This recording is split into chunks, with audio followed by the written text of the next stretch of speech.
On the eighth morning, hooves scattered gravel. Two marshals bearing reward posters and condolences. $50 for the man who saved Dalton's payroll, they said, handing Jack a sealed voucher. He glanced at Wren. She shook her head imperceptibly. Without breaking eye contact, Jack tossed the envelope into the firebox. Paper curled black. The marshals left, mumbling about fool heroes.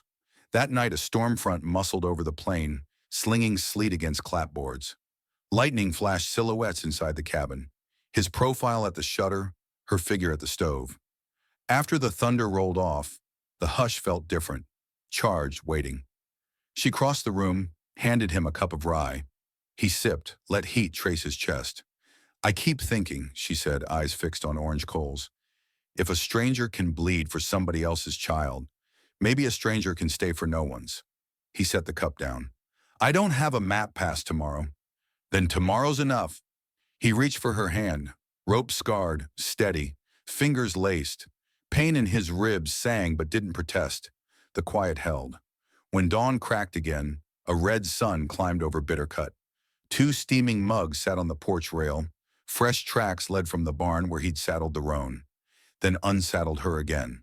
The road still ran wide and west, but his boots rested by the door, waiting for chores. Inside, Wren stitched a new pillowcase from unused swaddling cloth, while Jack planed cedar for a second bed slat.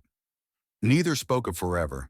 Both understood that some wounds close only when two silences choose to share the same roof. Winter settled hard across Bitter Plain, each dawn laying another sheet of ice over the scrub. Jack's wound knitted slow, but he was upright, swinging an axe by the first pale light, breath pluming like smoke from a coal train. Wren kept to the house those mornings, mending boiling lye soap, losing herself in work until the sun climbed. Only then did they share coffee strong enough to stand a spoon. They spoke rarely of Matthew. His grave beneath the apple sapling slept under crusted snow, the calico scrap stiff as bark. Yet every task bent toward the boy they had lost and the life they now protected. Split rails for a higher fence. Shutters hung tight to keep night wind from whispering regrets. One January afternoon, Deputy Stone returned, coat powdered with frost, eyes sharp beneath the brim. She tethered her mount and accepted coffee. "Riders still working the Dalton Road," she said. "Same marks as the ambush." Wren's shoulders went taut, but she asked nothing. Stone turned to Jack. "Got a badge waiting if you want a lawful ride. I'd claim you deputized." Jack glanced at Wren across the table. Her lips parted, then pressed thin. He shook his head. "Lead flies where law rides," he answered. Stone nodded. Neither approval nor judgment, emptied her cup, and rode out. That night, Wren stitched another seam in silence. Jack shaved curls from cedar into the stove, watching flames dance. "You should go," she finally said, voice flat. "You didn't come for this." He set the knife down. "Blood's bled. Debt's paid." She forced a breath. "What about justice?" "Justice is a moving target," he said. "I'm done shooting at ghosts." She dropped the cloth, stood. "They killed my son." Her words cracked, the first open anger he'd heard. He rose, pain twinging. "And if you chase them and fall, who buries you?" Silence expanded, hot as forge heat. Then her knees buckled. He caught her, felt sobs shudder. They sank to the floorboards in the glow of the stove, grief shaking them both until exhaustion stilled the tremors. Storms marched in from the west, sleety squalls that scoured paint from the clapboards. Jack reinforced the roof, tarred every seam. Wren rebuilt the chicken coop, hands raw inside wool mitts. Some evenings they ate in silence. Others felt warm enough for a single story. Jack spoke of a brother named Levi, Wren of a mother who sang harvest hymns. Each tale left a piece of hurt lighter on the table. Early February brought tracks in new snow. 3 horses, no riders. Jack followed them to the creek cut, found a campsite still smoking, tin cans stamped with a Freight-Line logo. He sifted ashes until his palm found a shard of crimson cloth. Same weave as the kerchief that bandit wore when Matthew fell. Danger no longer drifted on rumor. It rode their fence line. He returned at dusk, eyes shadowed. Wren met him on the porch, rifle in hand. "When?" she asked. "Soon," he said. "They're scouting." That night they checked every board, every round of ammunition. Wren unwrapped her father's Sharps carbine from oilcloth. Jack cleaned both Colts, reloaded slow, deliberate. The house felt smaller, but their resolve wider than the prairie. 2 nights later, the wind shifted warm, storm front fading. Coyotes kept silent. Jack lay awake, senses strung tight. Hoofbeats sounded beyond the ridge, muffled. Then a flare, torchlight, bloomed against snow. He nudged Wren. She slid from the bed, boots silent across plank. They took positions. Jack at the front window, Wren crouched near the back door. Chance whickered in the paddock, uneasy. Figures emerged. 4 shapes, rifles dark against snow glow. One rider dismounted, creeping toward the porch. Wren drew a bead and fired. Flames spat from the Sharps. The leading figure spun, torch dropping into slush. Jack's Colt barked twice. Second rider staggered, retreated. The others opened up, leads slamming into clapboards, splinters whipping. Lamp crashed. Darkness roared. Minutes stretched thin. Gunfire traded sparks until pistols clicked empty. Wind whistled through bullet holes. Then, hooves thundered, receding. Jack reloaded, waited. Silence returned, heavy. They swept through dawn's gray smoke, tallying damage. 2 bandits bled out in the snow, the others gone. Wren found a saddlebag on one dead rider. Inside, Dalton freight papers and a purse with stolen wedding rings. She folded the bag, breath steady. "Justice found us," she murmured. They dug graves at the far hill, marked only with broken kerchief strips. Deputy Stone arrived by noon, read the field, nodded grim respect. "No charges," she said. Self-defense was clear. The freight company would reclaim evidence. After Stone left, Wren walked to Matthew's tree. Snow had melted around the roots in a perfect circle. She untied the calico, replaced it with one stolen ring threaded on a leather thong, circle within circle. Jack watched from the porch, hand pressed to healing scar. That evening, the stove glowed a soft, unworried red. Wren poured 2 fingers of rye into tin cups, handed one to Jack. "To absence," he offered. She shook her head.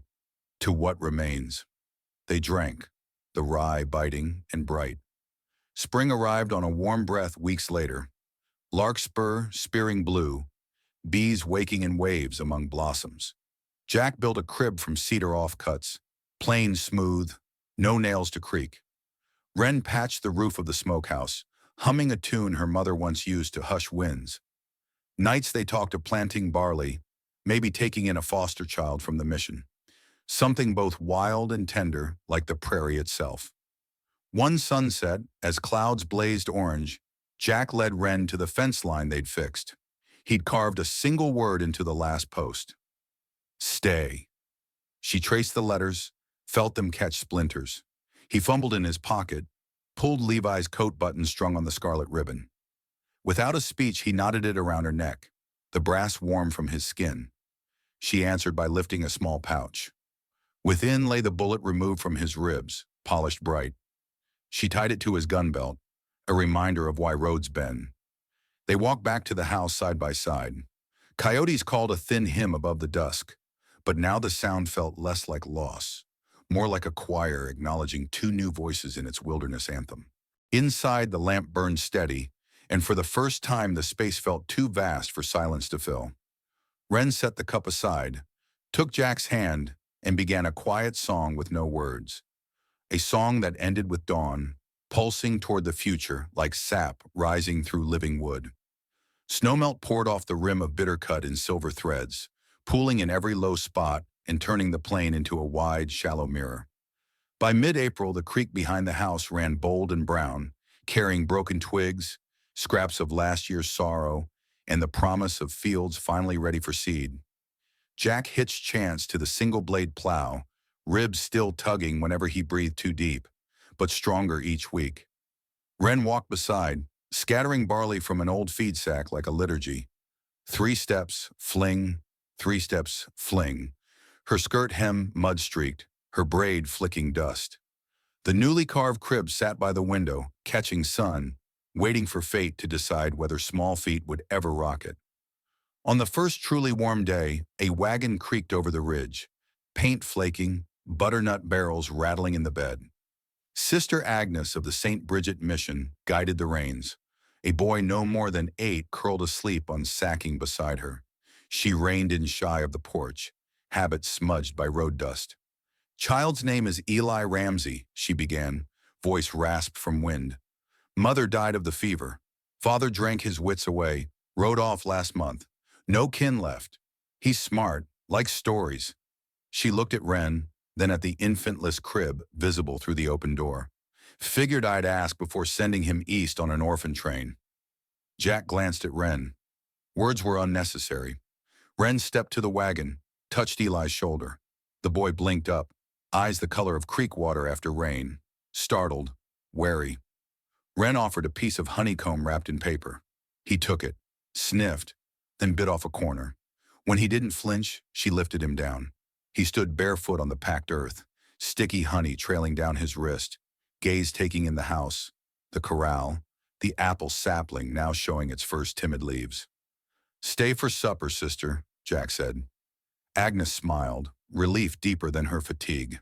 That night they ate rabbit stew at the long pine table.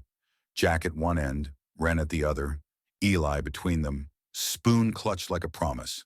Sister Agnes slept in the loft. Dawn saw her wagon rattling away lighter by one small soul. Eli spoke little at first, shy as a colt, but followed Jack through every chore, eyes round with questions he never voiced. Jack carved him a short-handled hammer. The boy tapped every nail in the new smokehouse roof, tongue peeking out one corner as he concentrated. Wren taught him letters on a slate, using berry juice for ink. By dusk he'd mastered MATTHEW.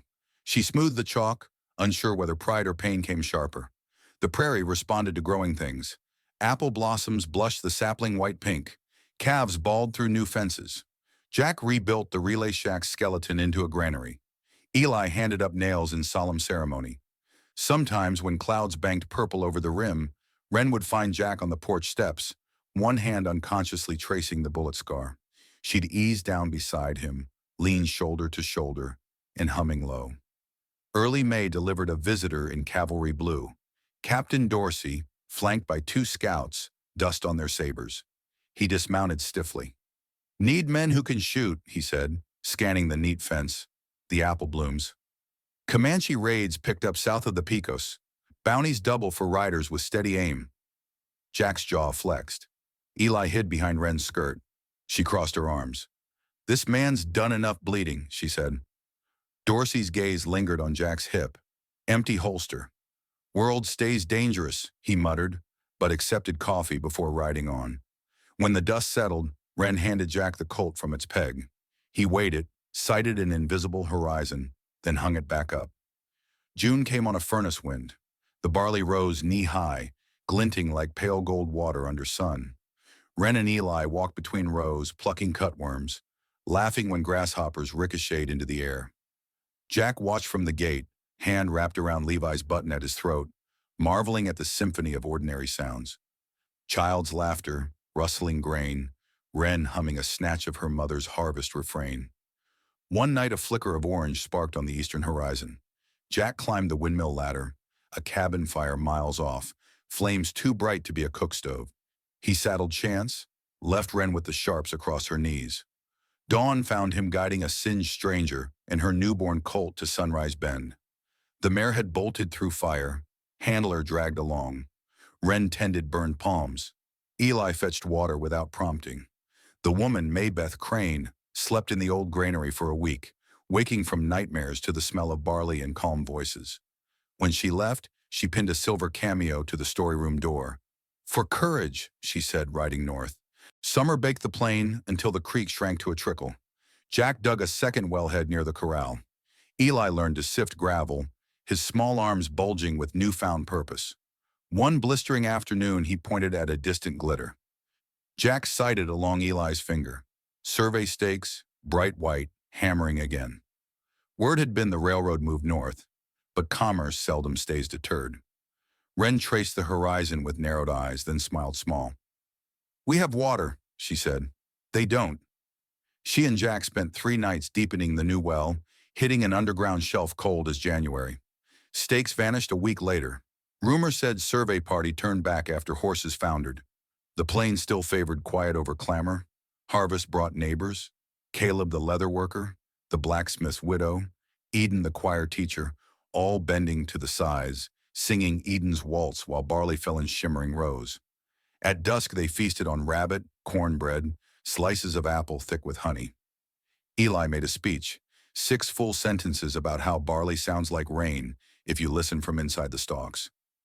Laughter rang against the sky. Wren wiped a tear that tasted like loss, finally sweetening. That night Mara, no longer wandering, sat at the harmonium. Jack joined with a battered fiddle Eden had tuned. The melody looped gentle, like creek water over stones. Eli slept in the crib Jack had built, legs dangling over the side now, too long but not ready to give it up. Wren watched lamps flicker, thought of the bullet in Jack's belt, the ribbon at his neck, and the future stitched inside every nail he drove. Later, as stars crowded over Bitter Plain, Wren whispered into Jack's neck, "I used to think grief was a closed door." He brushed hair from her cheek. "Sometimes it's a hinge." She smiled against his shoulder. "Then let's leave it ajar, for whatever soul comes next." The wind rattled dry husks outside, but the house breathed easy, timbers cured by silence and story.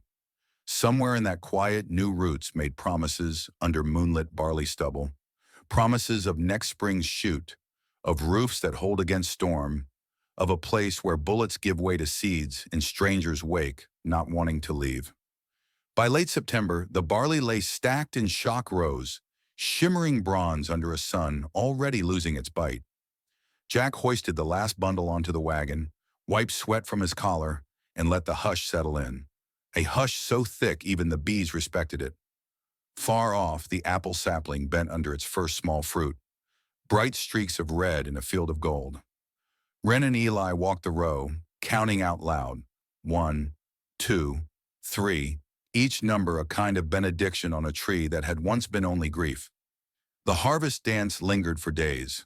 Neighbors drifted home with wagon beds full. Eden's harmonium rolled back into the storyroom, dust motes dancing in lamplight. When the last lantern was doused, Sunrise Ben breathed like a tired animal, finally at rest. Autumn work reshaped the weeks. Jack dug post holes for a new orchard fence, while Eli followed, dropping acorns into each cavity as if trees might spring overnight. Wren canned pear preserves in the kitchen, the sweet, sharp scent tangling with wood smoke. Some nights they fell asleep in chairs before the stove. Eli curled on Jack's chest, Wren's braids stretched like a question mark across quilt and floorboard. One sunrise brought a letter, uncommon as snow in July. Deputy Stone handed Jack the sealed envelope and waited, reins looped. He read in silence. An Eastern Railroad company had bought out the Northern Line, planned to punch a spur straight through Bitter Plain come spring. Cash offers would follow. Stone spat into the dust. "Same storm, different cloud," she said, turning her mount downslope. Jack laid the letter on the storyroom shelf, beside the cameo and the survey marker. Wren studied the neat ink, the thread of iron rails humming below each measured word. She touched the bullet on his belt. "It doesn't end," she said. "It bends," he answered. That night they rode the perimeter, lantern bobbing, gauging where steel might cut deepest. Eli, half asleep on Wren's lap, murmured a question about trains that sang. Jack said trains were loud songs. Sometimes you had to decide if the tune was worth drowning crickets. Eli blinked and asked, "Can we keep our crickets?" Neither adult had an answer.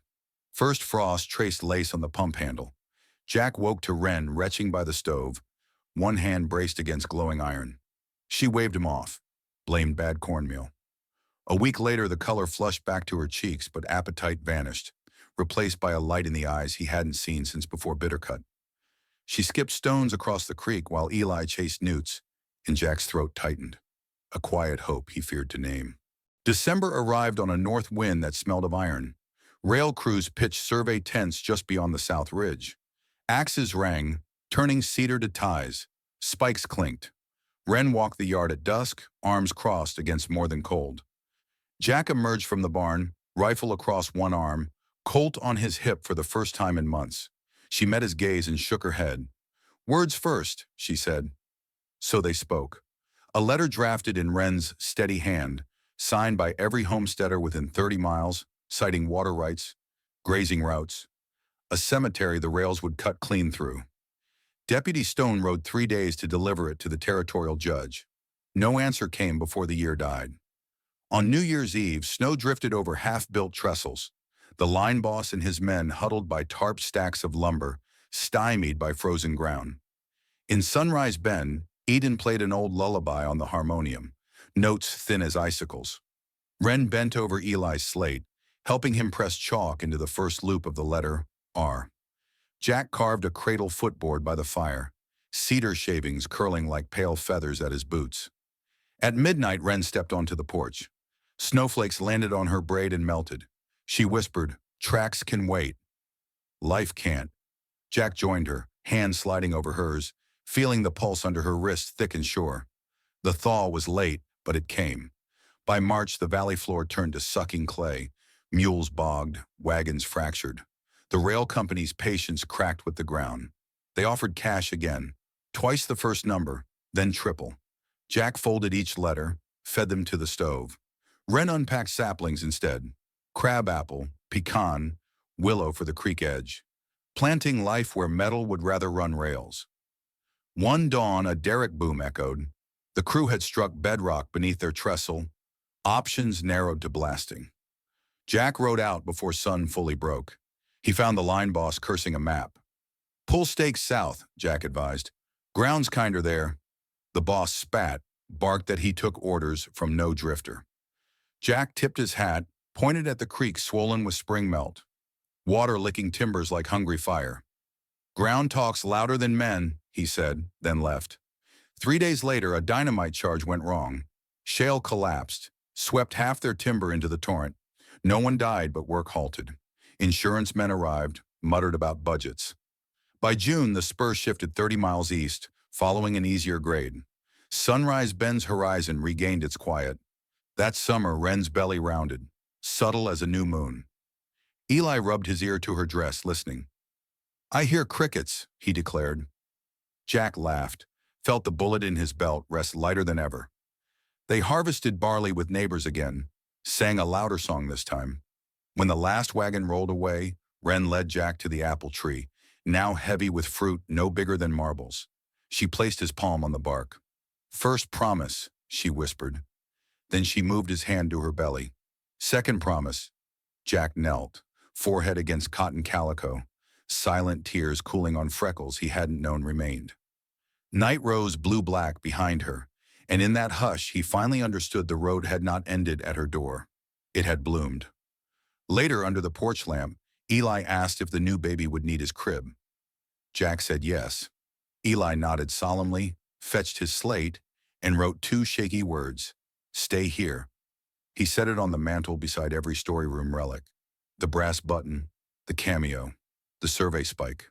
A train whistle sounded faint, far east, a reminder, but the crickets answered louder. Inside, Wren and Jack lay awake in the lamplight.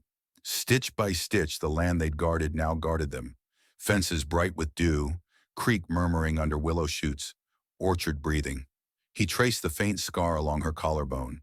She touched the healed notch beside his ribs. Outside, the wind carried barley scent and apple bloom blend.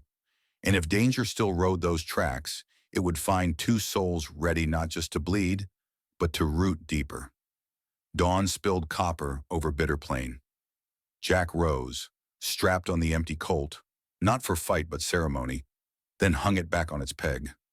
Today's only battle was the sowing of melons. Eli barreled in, asking if seeds really whispered before they sprouted. Wren laughed, one hand on her belly. Jack winked. "They don't whisper," he said, handing the boy a pouch of seed. "They sing, quiet as this land we keep." And through the open door rolled the notes of that hush, steady, strong, a Western hymn stitching sorrow and hope into the same bright cloth, ready to wrap every traveler who might still come bleeding down the road. Mid-August heat hovered like a held breath, turning every fence nail hot enough to brand. The barley stubble lay pale and stiff, waiting for autumn's first cold scythe. Jack rose before sunrise. eased from the bed so Wren could sleep through the child's steady kicks beneath her ribs. He found Eli on the porch, chin on knees, listening to the dark. Dream too loud? Jack asked. Crickets were counting. Eli rubbed his eyes. They got stuck at 99.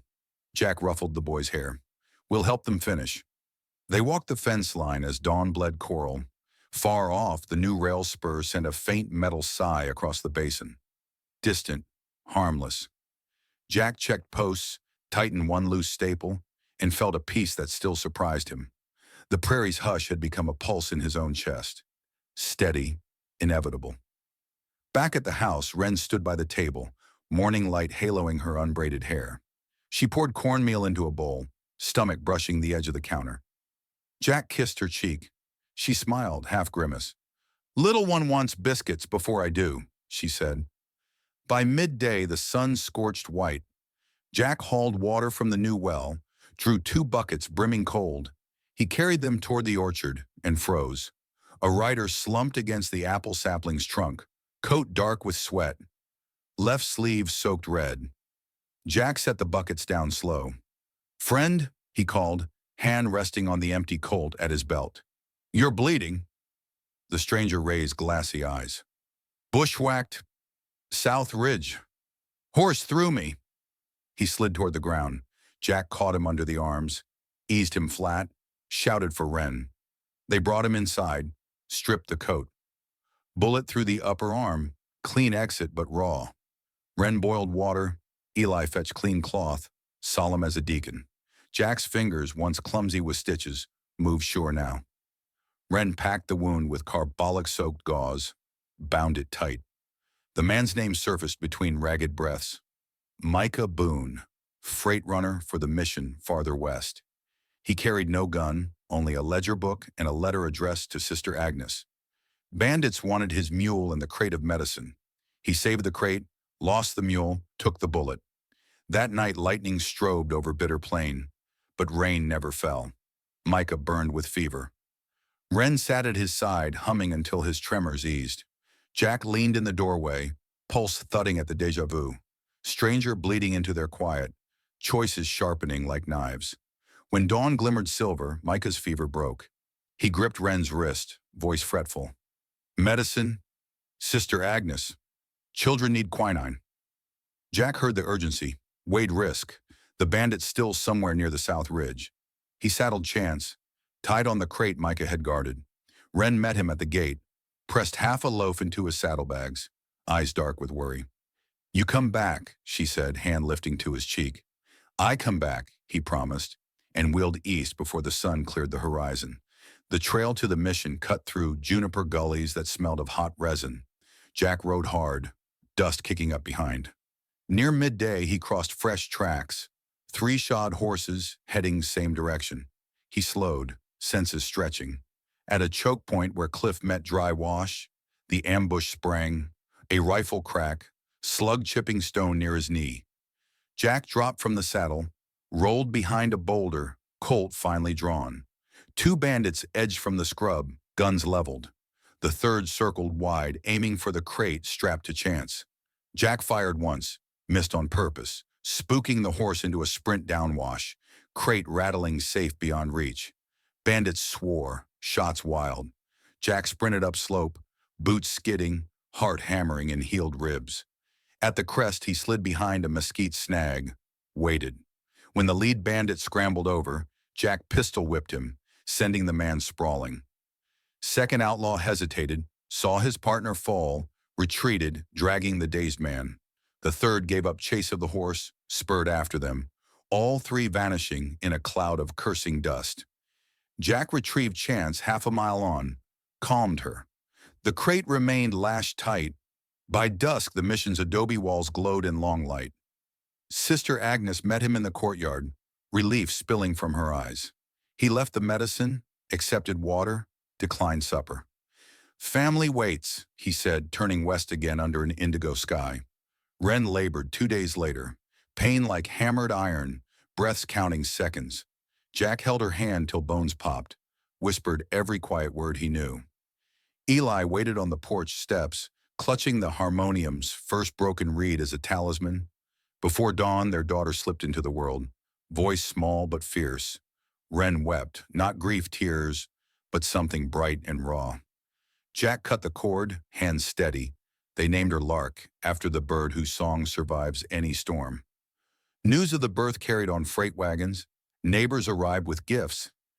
Eden sang a cradle hymn. Caleb brought soft leather shoes no bigger than walnuts. Sister Agnes delivered Micah, arm still bandaged, leading a new mule for Eli. The storyroom shelves grew crowded, each relic whispering layers of kindness.